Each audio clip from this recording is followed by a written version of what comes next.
afternoon. I'm Mike Peterson with the latest from the KMA newsroom on this Wednesday afternoon.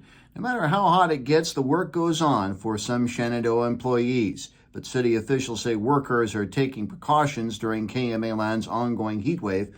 Working in hot conditions was the subject of a city department head meeting earlier this week. Shenandoah Mayor Roger McQueen talked about how city workers are protecting themselves in the heat on KMA's Morning Line program this morning. Unfortunately, they still have work to do, they've been doing some patching on asphalt and so forth, and the heat's not good. We're encouraging them to make sure and drink plenty of water.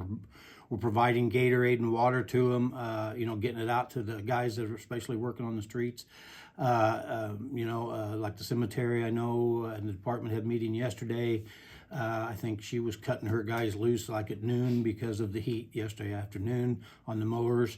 And so, just trying to make sure that everybody practices caution and, try to find a little shade and take a break and make sure you stay hydrated.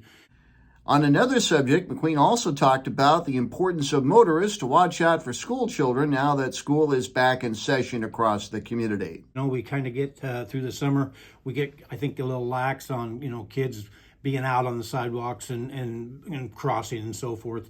So I just want everybody to be aware that, we're all going to have a lot more children out now with school starting today. And the buses will be out in town. So, make sure we're observing the law on that. When the stop arm is out, that's like somebody said, that's not a suggestion. That's the law. You can hear the full interview with Roger McQueen with the web story at KMAland.com, as well as on our Morning Line page. As students head back to school this week, state law enforcement officials encourage motorists to pay extra attention during the typical school transportation hours.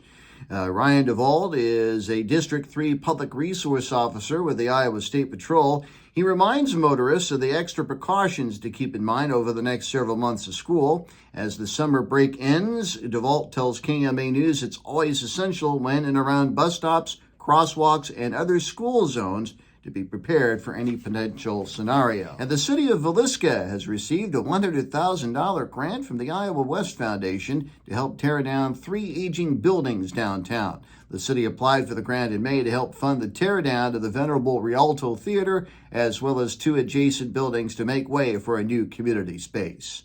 KMA on-track weather, partly sunny this afternoon, highs of the mid-90s, partly cloudy tonight, lows in the mid-70s. Heat warnings continuing for KMA Land. More news at 5:05 and 6:05 this evening and online at KMAland.com. Have yourself a good rest of your Wednesday. Mike Peterson, so long, my friend.